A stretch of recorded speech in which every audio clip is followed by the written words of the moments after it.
Mr. Miracle number 9 is on the block today. But first, Tom, what do you have for us? I have Jack Kirby, The Epic Life of the King of Comics.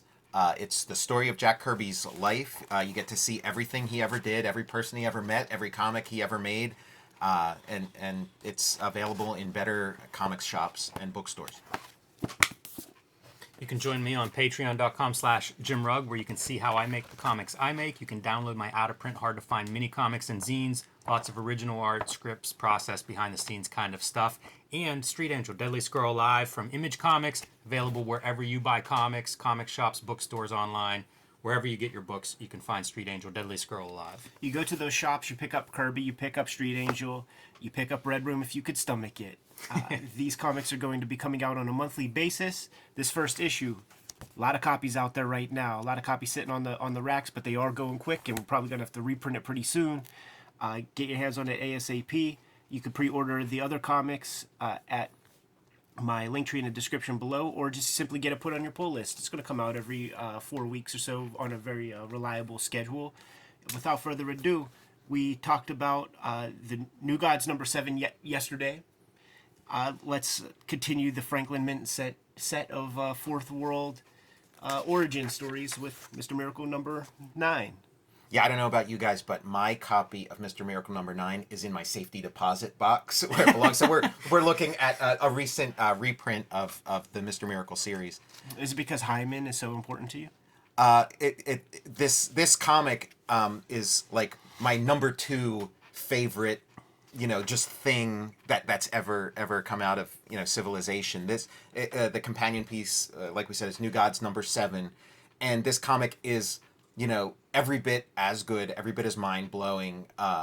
It knocked me on my ass the first time I read it, just like New Gods number 7, and here we go. The introduction of Armageddon. Now, Armageddon is like this idea that's such a part of Kirby's Fourth World that you assume it's like there from day one, but it doesn't appear until like pretty close to the end. There's only a couple more like actual Fourth World issues of New Gods, Forever People, and Mr. Miracle after this. Shortly after this issue, New Gods gets canceled, Forever People gets canceled, and then Mr. Miracle gets a lobotomy and basically becomes Scooby-Doo. It becomes like a kid's comic until the final issue. But yeah, here's Armageddon. This is where the final battle between Darkseid and Orion is going to go down. This is the heart of the New Genesis apocalypse cosmology. And of course, it's not a palace, it's not some grandiose setting. It's where the everyday, ordinary, average people live, sweat, bleed, and suffer. And this is the center of the universe. This is where it's all going down. And we get the origin story of Hyman. Pretty famously, he's at least physically based on Sheldorf, founder of the San Diego Comic-Con. And Hyman is sort of this. He's like a space wizard, like an Obi-Wan Kenobi, and he's a new god. He's basically the inventor of everything you've seen so far. He invented the boom tube. He invented the mother box. All these things. And where does he choose to spend his time? He's a New Genesis native, but he chooses to spend his time in sort of the most miserable corner of Apocalypse because that's exactly where he's needed. And he's going to train the young people of Apocalypse to basically do the most revolutionary thing you can do on Apocalypse: turn your mind on, open up your perceptions. And he's teaching them, essentially in like comic book terms, he's teaching them how to build mother boxes. And he meets young Scott Free. Now this is also sort of this is a culmination of the young Scott Free backup stories that we've been seeing in Mr. Miracle up to this point. This is the culmination point of that storyline. And Scott Free, again, the same as we had all these surprises and revelations about the characters that we had in New Gods number 7, it's the same here. Scott Free, who, when we meet him in issue 1, seems like the nicest guy ever. This very chill dude, very open and welcoming and curious and kind. He was a piece of shit when he was a kid. He was an asshole when he was a teenager. And worse than that, he was a fascist. He grew up in this fascist planet, and was trained to be a cold-blooded killer, and he's like, I don't know what brought me to you, Hyman. Like, I don't know why I'm here. I think you're an asshole. You flaunt Darkseid's will and Darkseid's hierarchy, but I thought maybe you might have something you could teach me. I love that profile drawing. Yeah, really, really beautiful. Yeah, great haircut. As soon as you said fascist, my eyes went right to this panel of like this bald dude with the suspenders on. You know? Yeah, it's totally what's going on here. So yeah, this super nice guy we meet, this is the environment he grew up in. He grew up in like the like most repressive, corner of the universe, and grew up in the Granny Goodness orphanage, and was trained, live for Darkseid, die for Darkseid, kill for Darkseid. There is no will but Darkseid's. And he needed Hyman as sort of like, like in the hero's journey or whatever, as sort of like this spirit guide to get him free of this like sort of mind poison, these like roots that are just like so deep a part of his psyche. That's and you have Big Barda here, and like everybody's relationship to Darkseid is really interesting to me in this series, because you think about how like other comics might play it, or how like a movie might play it or something, and it's not like Big Barda or Scott Free are like these young idealistic characters who are like, man, Darkseid sucks, I hate him, I can't wait to get off here. They like, Darkseid is their religion. Like, they believe in Darkseid, and even in like the sort of the main parts of the series where they're in open defiance of Darkseid, there's still a part of them, like Big Barda, it's never clear throughout the entire series like how much of like her Darkseid love is shed. Like, it's and when she's like fighting the female Furies or whoever, or Dr. Bedlam or whoever, she kind of talks about Darkseid like she fights Dr. Bedlam or Vermin Wunderbar because they aren't true enough to Darkseid. It's like they're not capturing the true spirit of Darkseid. Like Darkseid is this like like religious ideal for her. Whenever we started hanging out, you were goodly enough to trust me with your stacks of Fourth World books. You were the one person I know who had them all and everything, and every week you would bring me a new series. It's been a while since I read that stuff, man. Does this character, the dancer character, does she go on to bear fruit like within the series? Is she one of the forever people or something? I mean, the series ends, pretty short. Like the Fourth World Project ends pretty shortly after this. But if you've read the early issues of the Sandman, that was my first encounter with this story. Was not this comic. It was in like maybe like issue 3 of the Sandman. The Sandman meets Mr. Miracle. And it starts, and he meets Mr. Miracle in his dreams. Mr. Miracle is dreaming, and he's dreaming this story. And he's dreaming a only slightly darker version of this story. So, Mr. Miracle's whole crew dies. Like, all those kids that he grew up with are all dead. And, like, you kind of think about, like, what that would mean in Jack Kirby's life, where he talks about, like, being, like, one of the few guys who kind of, of his crew who made it out alive, so in the Sandman version, there's a point here where Mr. Miracle sees all those kids like hanging from, it's like this magnetic thing, but it's their corpses hanging, and in the Sandman one, they're hanging from meat hooks. Slightly a little more 80s, a little more Red Room. Yeah, I mean, this is a little Red Room. Yes. There's a panel in there's a sequence in issue 3 of Red Room that's not too far from this right here. It makes me think of Chester Gould in a way too, when he started to amp up. It's like the longer you spend time with yourself while making comics, and I'm talking decades and decades, the more perverse your mind can get. Well, you think of what exploding dynamite meant to Kirby's subconscious, and there's that famous cover of like Amazing Heroes, I think maybe it is, where Darkseid has stuck a stick of dynamite in somebody's mouth and lit the fuse, and it was colored pink. So if you like pull up that image, like it looks like he's got like an exploding dildo in his mouth. But I didn't answer your question.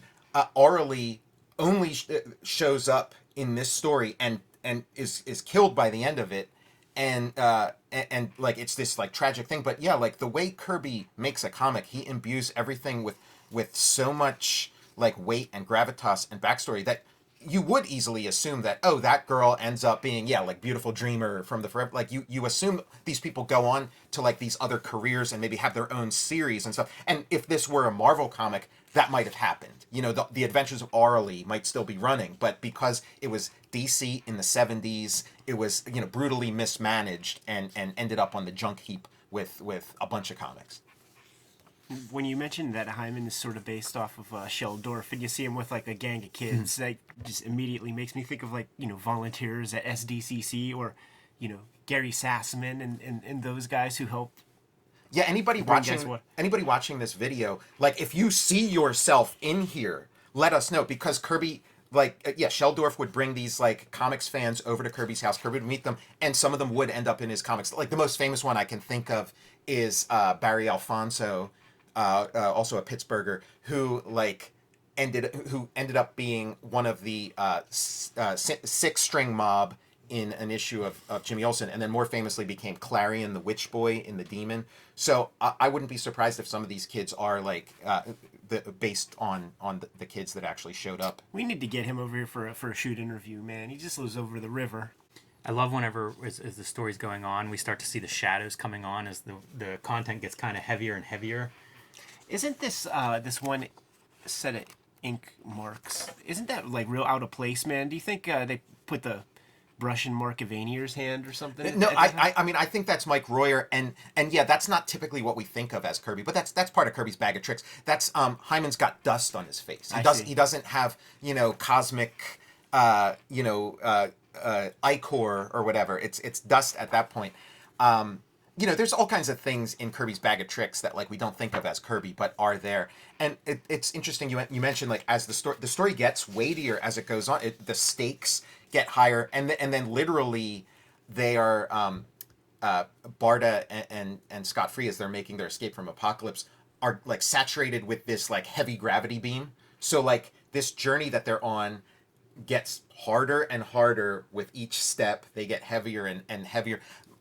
Also, like another way I experienced this story before I actually read it was in the Mark Evanier, Steve Rude, Mr. Miracle special. I'd read that before I ever read this, and it kind of has flashbacks to certain, you know, parts from this story. So that point in this story where they're like crawling on their bellies and stuff, Steve Rude redraws that. So when I read that in that context, I thought, oh, they're like climbing up a wall or something. But no, it's there's a lot of like sci-fi, you know, MacGuffins or whatever. And so, you know, the heavy gravity beam is one of them. And then earlier there's like when Scott Free and Barda are like super pissed about all their friends getting killed, and then they just kind of shut up and turn around and leave. And they say that like in the exposition it says that like Hyman had some kind of like mind control beam or whatever to get them out of there. Where I feel like if you like remove that element, it works, and works maybe even better, that like they're super pissed and then they see that like they see Hyman's face and like, oh shit, let's get the fuck out of here, you know, and just shut up and get out. But who am I to question Kirby's decisions? But yeah, this is like you know, every bit as good as New God 7. And the fact that it kind of like focuses on a single character, I think that's why Mr. Miracle has kind of like captured the imaginations of people a little more than like any other character in the, you know, Fourth World, because he just so neatly lines up with just sort of like the superhero, like he's got his own thing going on, but he also like firmly fits that superhero tradition with like the colorful costume and just like, you know, the focus being on him rather than an ensemble. And so you got this moment, which again, as like growing up as like a Star Wars fan, it's like, oh, this is just like Star Wars except 10 times better, and, you know, 6 years earlier. And it's like, you know, Darkseid is there, like Darth Vader, saying that, you know, join me, Mr. Miracle. You know, if I, you know, you're my son. You know, like if I have a son, it's you. If you got here, it's because you've got my strength within you. You know, join, and then, you know, instead of like jumping into the pit on Bespin or whatever, like he jumps into the boom tube and you know gets drawn to his destiny. Tom, do you ever read the science fiction paperback Wasp? No. It's one of those, like, I went through the phase of reading, paperbacks and looking up like what's a good one, to read or whatever.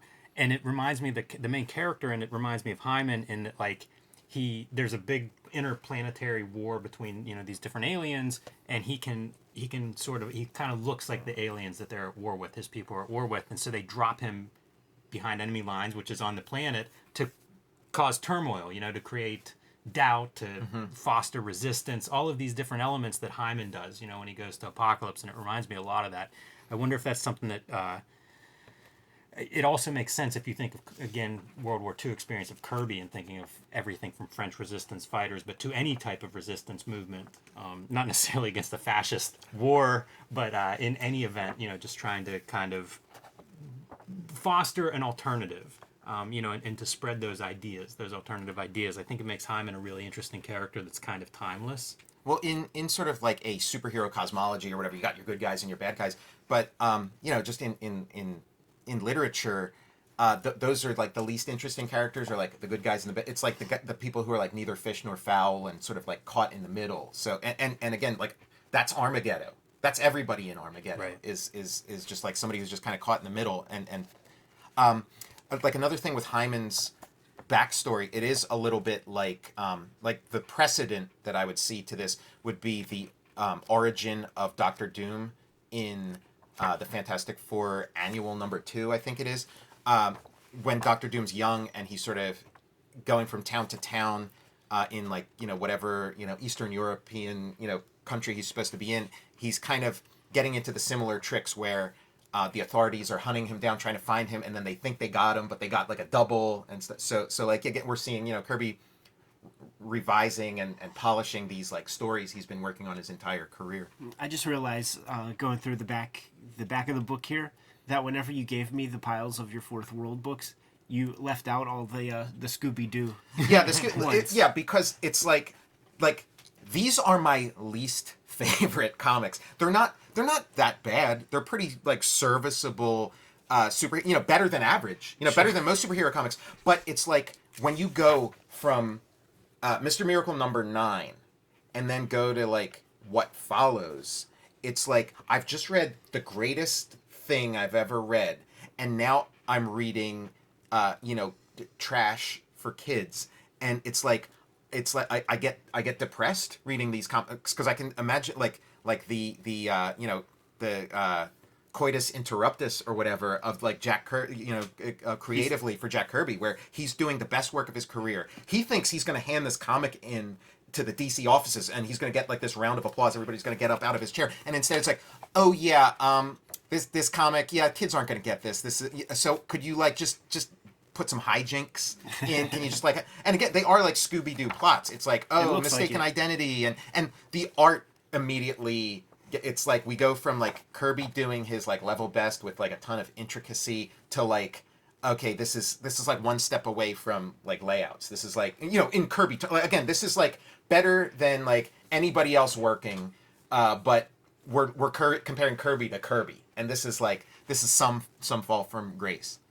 Now, again, context is everything, though. Like, Tom Spurgeon would talk about, I think it was like Mr. Miracle 16 or 17 was like maybe one of the first Kirby comics he read or what, like, and it blew his mind because it was Kirby, and it was saturated with Kirby, and it's like that first hit of Kirby. It's like, this is amazing, but it's only in the context of reading like if this comic came out in reverse order, right, then it wouldn't, but it's just like, man. And all the accounts of, and again, coming from Mark Evanier, the accounts of what happened to Kirby the day this book got canceled. Like, Kirby got the phone call, not this book canceled, but the Fourth World elements being canceled. He got the call, New Gods are canceled, Forever People's canceled, and this whole Fourth World thing, let's drop it. The kids aren't into it, so just simplify. So it's like,